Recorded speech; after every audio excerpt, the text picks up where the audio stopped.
When Luin was in the hallway heading to the exam arena, Professor Ardell was already waiting for him to inform that his exam would be harder than the others, because what Luin faced was not an orc, but an ogre.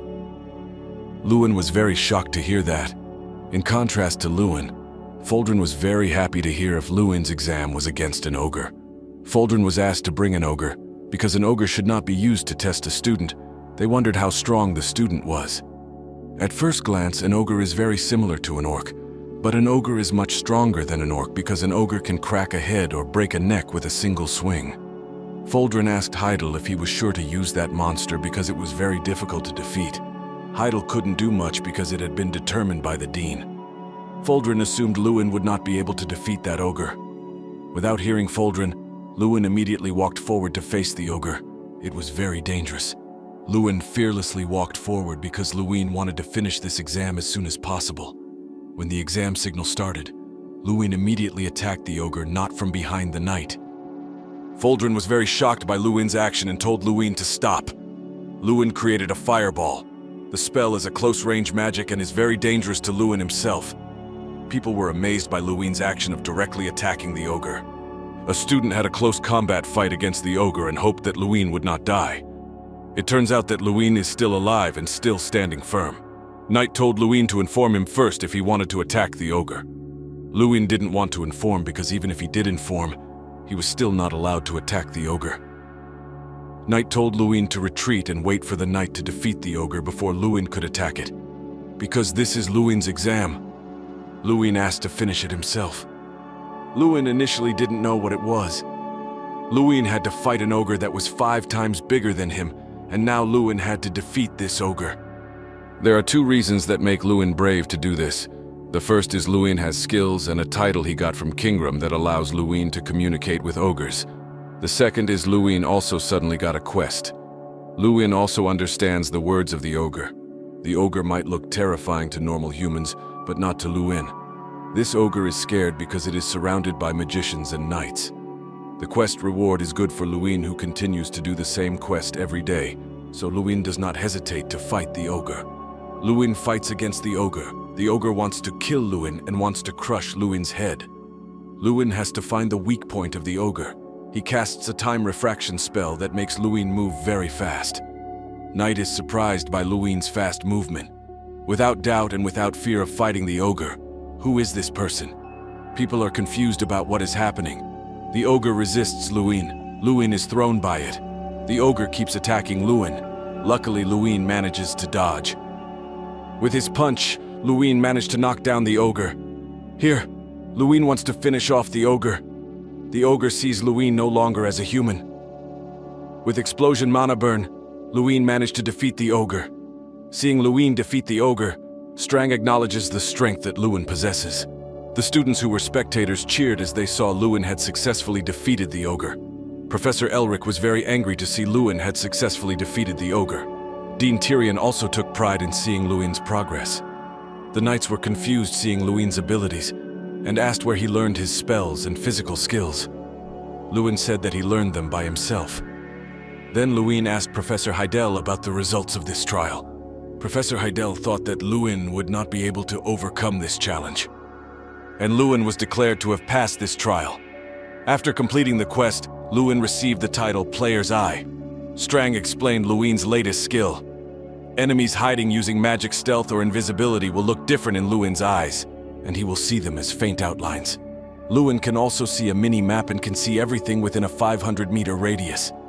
Then Strang asked Luin to look at the dead ogre with Player's Eye. Luin can see the condition of the target. When Luin wanted to see Professor Ardell, it turned out he couldn't, because Ardell's level is still higher than Luin's. The stronger you get, the more information is available to be seen. After the combat exam ended, rumors about Luin defeating the ogre spread widely throughout the academy. When Luin and Jason were sitting in the park, Luin was approached by the female students of the academy to give Luin food gifts. Because he was not used to it, Luin gave his gift to Jason. Jason was angry with Luin. Luin also checked Jason's strength with the Player's Eye he had. Jason has high potential. Luin asked Jason to try harder for the next test. There is a rumor that Luin will surpass Mikkel Garyhill and not only become the only farewell speech reader, but also the academy representative. Luin didn't care about all those rumors. Then he invited Jason to return to the dormitory. Jason informed that this year the Grand Festival will be held. The festival is held every May, where representatives from each academy gather, and it's the greatest proof among them. And also every 8 years an Olympics is held for magicians. Because it coincides with the festival, it is called the Grand Festival. The Grand Festival is a national competition for the smartest students from the most famous academies. The winners of the Grand Festival and their academies not only receive a large amount of money, but they also receive various privileges. That's why there is a limit to how many participants can compete. 1 student for individual competition, 30 students for group competition. When Luin and his friends were eating in the canteen, they were curious about who would represent the academy at the Grand Festival, whether it would be Mikkel again. Jason is already sure that Luin will be chosen, because Luin is the only one who got a score of 100 from Kingram. Because the test is not over yet, it is not yet certain who will represent the academy. Because those who participate in the Grand Festival are based on the highest score in the first semester and recommendations from professors. Luin still has a one-on-one match with Mikkel in the final exam. Luin is only focused on the next test. He is very eager to beat Mikkel. 4 days after the 3rd exam was completed, Luin continues to practice to increase his strength to reach 1,000 strength. Strang has been waiting for this day. He asks Luin to start leveling up now. With his strength, Strang upgrades the repeatable quest to level 2. So the difficulty level of the repeatable quest has doubled, while the reward has tripled. In a different place, Elric still remembers the 3rd test yesterday. I ended up giving him extra points for that person, said Elric.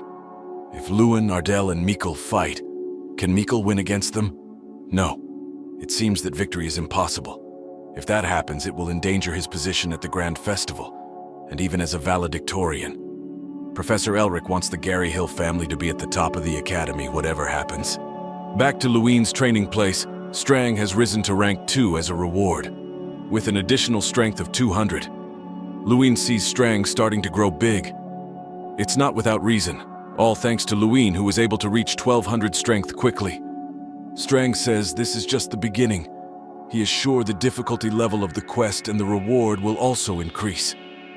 Luin immediately checks the status window. Sure enough, Luin has reached the basic level of body strength needed for combat, but training must continue. Luin has done other exercises before, so it's not too difficult. But Luin still doesn't know what real combat training is. Do you remember the first time we met? I can change into anything, said Strang. From now on, Strang can change into anything, but there are limits. Can Strang change into a human? Sure, when Strang has reached rank 5, even though it's not perfect, because it's hard for Strang. Luin wants to see what changes Strang can make. Strang immediately practices his change in front of Luin by becoming a scarecrow. Strang questions Luin's usual expression. Strang's change is not as Luin expected. Strang warns Luin not to underestimate this scarecrow, because Strang is very useful when Draca first does real combat training. Because this is direct training, the scarecrow serves as a punching bag to help Luin's quest. Luin has to do this real combat training every day, because Strang is still weak and is at the level of a 3rd-class magician, so this training is postponed. If you want, I can become a demon or even a dragon, said Strang, because Luin still wants to train, so the training is still carried out but as a magician. Strang immediately casts his magic. Even though Strang's magic hits Luin, Luin will only get a knockback effect and will not cause damage. Luin's training begins, because elsewhere Mikkel must also be training. Luin can't wait for the exam day. In a different place, Mikkel is in a professor's room with his uncle, Elric. Mikkel is very angry at Luin. He asks his uncle's opinion about what to do. Basically, is that what you want to say now? If you were a little stronger than Luin, said Elric.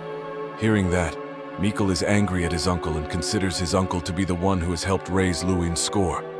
Because it was his uncle's idea that made Luin have to fight the ogre, that Mikkel threatens his uncle to tell everything to the Gary Hill family. Elric is angry to hear that Mikkel has threatened him. Mikkel then persuaded his uncle to do something so he could win against Luin. Elric gave a potion to Mikkel. The potion is the herb of awakening or burning flower. Burning flower grows in the northern region. This plant is rare and is a very valuable medicinal ingredient. Elric explained the use of the potion to Mikkel. People who drink this potion will experience an awakening effect. This potion will also drastically reduce the spellcasting time. But won't this make the user forget about pain and not distinguish between friends and enemies? Said Mikkel. Mikkel was forced to drink the potion because his uncle didn't want Mikkel to embarrass his family. Because this is too risky, and also Professor Heidel already knows Mikkel's limits. He will definitely realize if there is a change in Mikkel. Elric calmed Mikkel by saying that drug experimentation is his job. Elric also gave a potion that can hide that Mikkel has used burning flower. Elric is very cunning. He will do anything to get something. Mikkel was given a choice whether or not to drink his potion earlier. Finally, the one-on-one combat exam has arrived. Mana Barrier Hall is where this exam is held. Every year during the one-on-one combat exam, the entire stand will be packed with spectators. The fight between Luin and Mikkel will begin. Finally, the final exam against Mikkel. If Mikkel has prepared, he will know that maybe Luin will do close combat, so the situation becomes more difficult. But if Luin does close combat, with just one punch, Mikkel will lose. To make this exam as similar as possible to real combat, various geographical features are installed. When the referee was explaining the rules, Luin noticed that Mikkel's condition seemed a bit different and not normal. Mikkel is not as calm as usual. Luin feels like something is wrong. Luin checks Mikkel using his player's eye. Luin sees Mikkel in a berserk condition. There is something hidden inside Mikkel's body. Luin has never seen this berserk condition appear, let alone hidden. Did Mikkel consume something to hide his drug use? Before the exam was held, a drug use test was conducted. Wait, the professor in charge of the test is Professor Elric. Luin feels that Mikkel's uncle has manipulated the drug use test. The referee explained again that the only magic that is prohibited in this exam is black magic. All magic based on the 4 elements is allowed, and the score is determined by the level of magic that hits the opponent. In this Mana Barrier Hall, the effectiveness of magic is reduced by 99%. Before starting the exam, the referee gives a chance to ask questions. Luin raises his hand to ask, what happens if someone is caught using an illegal potion? They lose their rights to take the exam and are considered failed, and a meeting is also held to determine their dismissal, said the referee. Hearing Luin asking about the potion, Mikkel starts to feel uncomfortable. The referee tells Luin and Mikkel to take positions for the preparation of the fight. Now Luin has a suspicion because Luin is the only one who can see with the status window. Maybe no one will believe him. Luin has to prove if Mikkel has already used the potion. The fight begins. Mikkel attacks Luin using his magic. Luin's legs can't move because of Mikkel's magic. Luin manages to free his legs from Mikkel's magic trap. The audience is surprised because Luin managed to free himself from Mikkel's spell. Mana Barrier can reduce magic power, but not Luin's strength. Mikkel doesn't stop there. He launches another attack on Luin using Fire Breath. Luin manages to dodge quickly and find a place to hide. Reducing spellcasting time and increasing mana, that's Mikkel's potion. Stop hiding! Come out, Luin!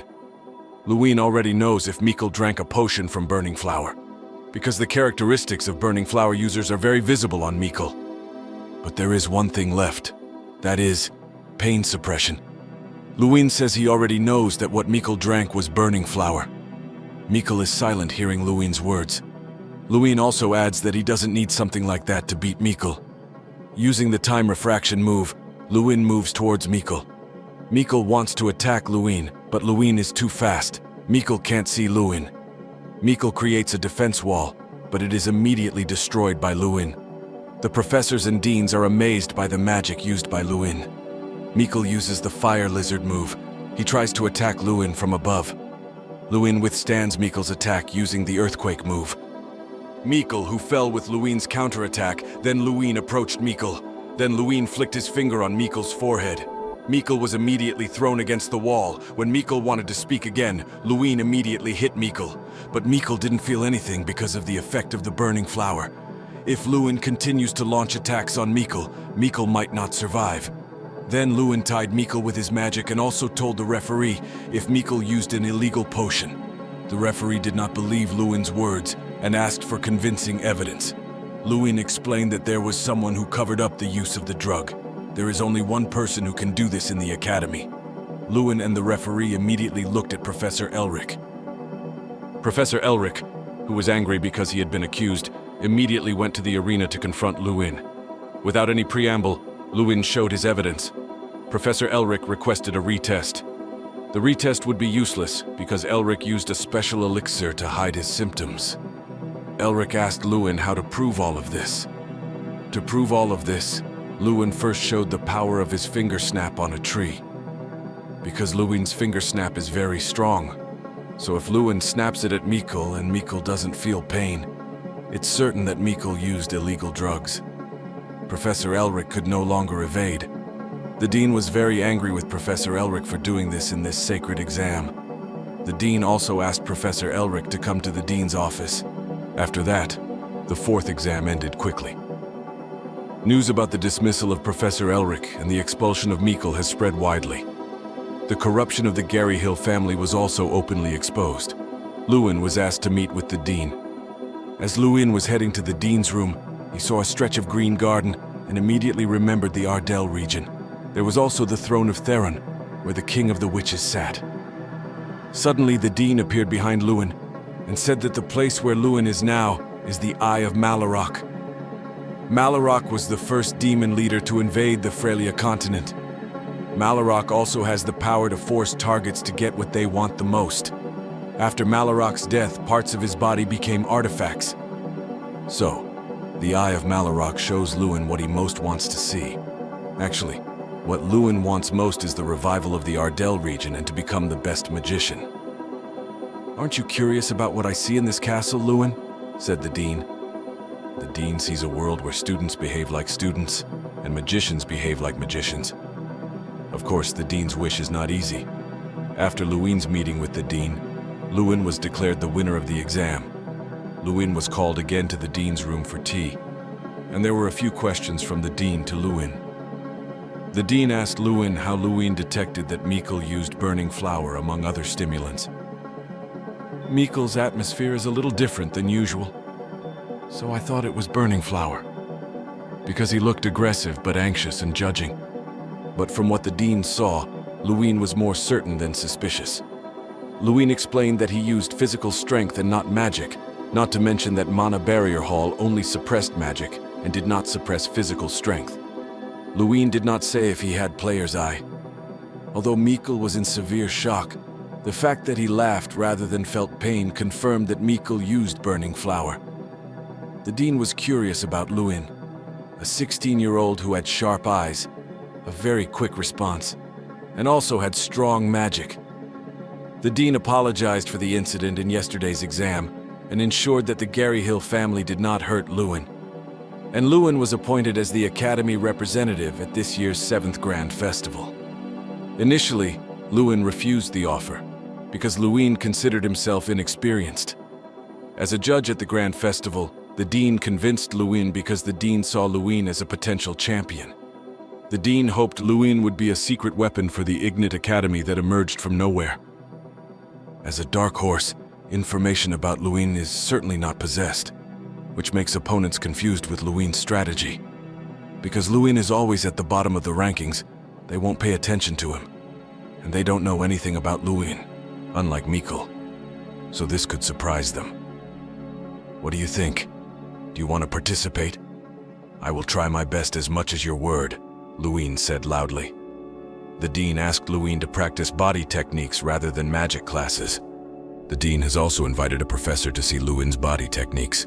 When looking back, Luin was surprised because the one who came was Gulter Perante, the leader of the Night Order from the Foldrin region, one of the 5 6th-class knights in the Radiant Kingdom. That person also worked with Luin during the 3rd exam.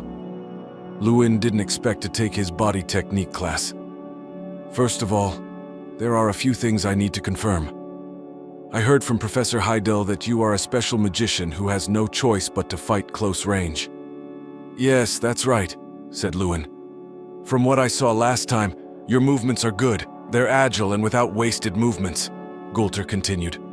With what Gulter has seen with Luin, Gulter is sure if Luin did not learn martial arts properly. Gulter also added, if Luin's movements are indeed powerful on ogres, but an experienced knight will easily read them. No matter how strong Luin is, opponents who have body techniques can definitely realize your attack just by looking at your shoulder and hip movements. Luin realized that the movements he learned were just repetitive movements to complete quests, so the movements that Luin can use are very limited. Gulter invited Luin to practice now. Before starting the training, Gulter also told Luin that the most important thing about a knight is the legs. So, Luin was asked to practice walking correctly. After that, Luin learned heavenly martial arts, a martial arts technique commonly learned by knights. Luin learned 36 martial arts movements, not including sword techniques. During training, Luin and Gulter often chatted. Because he didn't want to be called Gulter, he told his name was Hyung. 3 weeks have passed. Luin practiced martial arts with Hyung. Luin is getting stronger. His level is increasing because he has mastered heavenly martial arts. Strang has also risen to become a 3rd class. Then, from afar, Jason ran to Luin and told him that the list of Grand Festival participants had been issued. Luin remembered when he entered the academy and became a representative of the new students on the podium. Everyone looked at Luin with envy. However, as if answering their jealousy, Luin continued to live under the shadow of Mikkel, who was always praised. And now, Luin has succeeded in becoming a representative of the academy at the Grand Festival.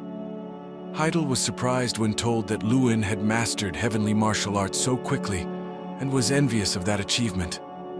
Preparation for facing the great tournament went smoothly, and finally Luin and the other participants departed for Altien, the location where the great tournament was held. At the terminal, Luin and his friends were very excited.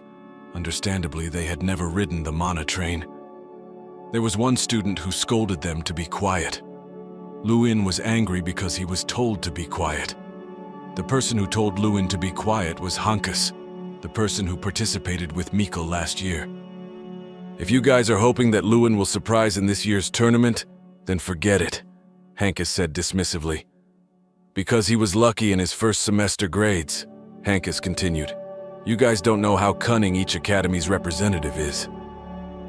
Hankus's friends hoped that the one representing the academy would be Mikkel, not Luin. Jason immediately got angry hearing Hankus and his friends' words. People who want to take advantage of the Gary Hill family seem to have a grudge against Luin. But in order to get good results in the tournament, Luin has no choice but to cooperate with them. Luin started to mock Hankus with the word pet. Luin tried to explain that they should get good results without needing the Gary Hill family. They're not sure about Luin's words, because the enemy they have to face is very strong. Luin convinced them not to bring their own egos into team cooperation. Think about it on your journey, who is actually your representative right now. And here there is no Gary Hill who will acknowledge your obedience. Angrily, Hankus yelled at Luin. You're sure to mess up your first individual match. I don't want to listen to your orders at the great tournament.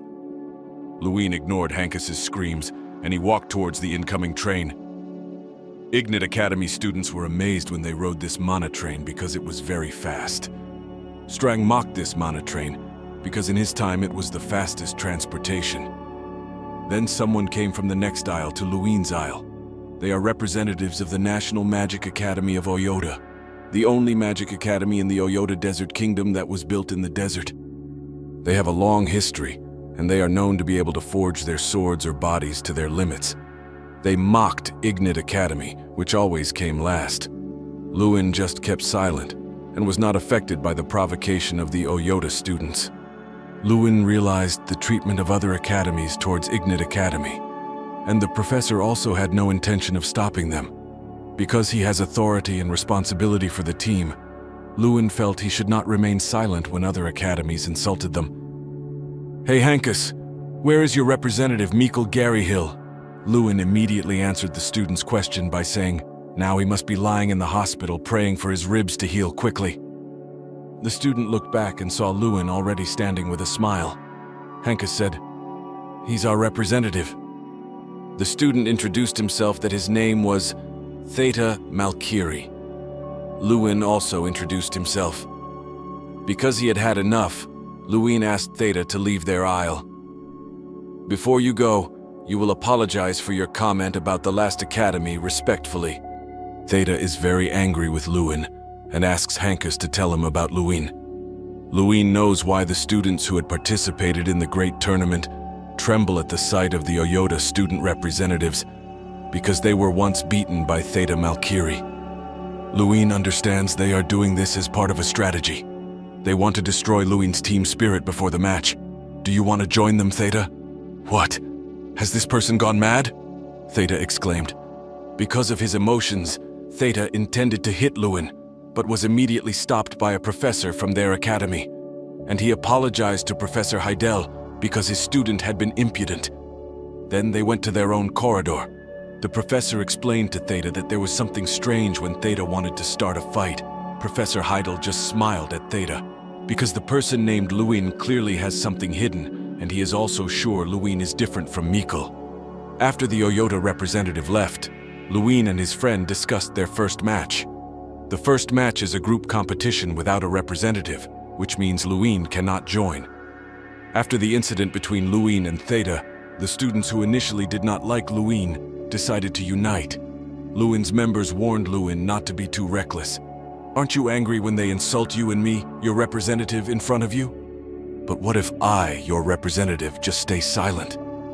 They might even be more enthusiastic in mocking you. If I had been silent earlier, then we would really become the lowest academy. Do you want that?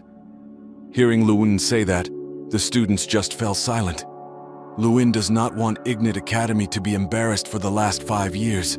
Luin also asked them not to be divided like this. Then there was a student who proposed Hankus to be the gatekeeper in the arrow ball match. Luin accepted the proposal. Luin and the group have arrived in Altien. Altien Duchy is one of the territories of the Rainak Empire Federation, and the only territory recognized as a neutral territory within the empire. If bloodshed occurs in Altien, then the Rainak Empire, the ruler of this continent, will step forward and judge their actions. Therefore, large-scale international competitions like the Magic Festival and Sword Grand Prix are held in Altien. Luin's group is in the middle of Altien City, where life is very peaceful. Seeing all this makes me realize that we indeed come from nowhere. Luin's group is asked to board a train that will take them to the inn. Professor Ardell warns Luin not to enter other academies' inns, even by accident, because they won't gain anything from fighting. Strang smells the artifact, Draca's relic, near them. The next day, Luin rushes out of the Ignit Academy dormitory. Luin and Strang are looking for a very powerful artifact. Even as an avatar of strength, I rarely feel such power, says Strang. Finally, they find the source of that power in Alchin's Touching Memories workshop.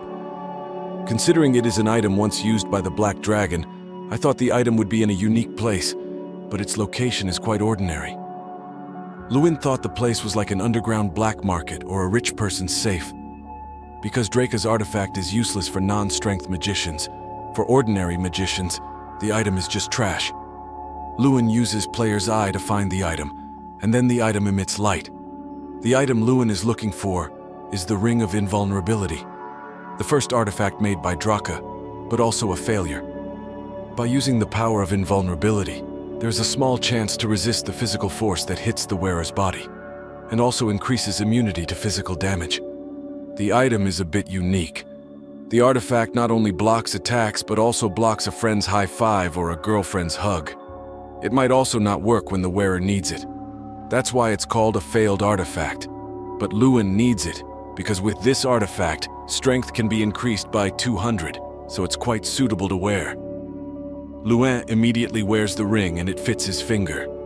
When Luin wants to pay for the ring, the shop owner wants to give it for free because the item has been there for a long time and he doesn't know its function.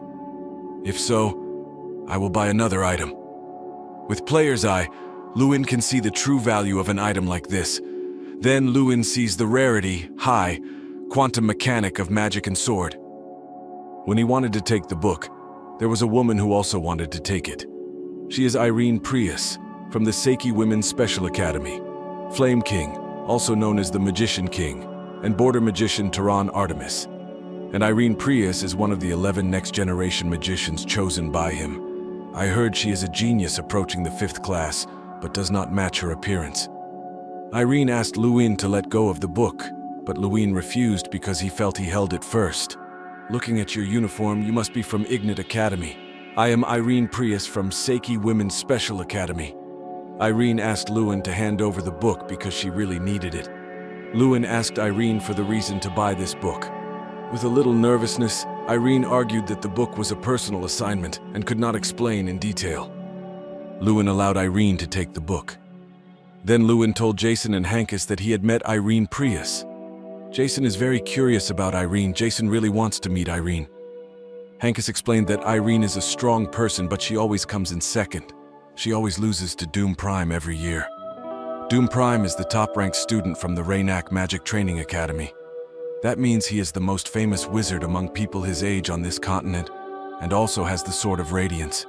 Luin now knows why Irene really wants to have that book. It is to defeat Doom Prime. However, being a magic swordsman is not that good.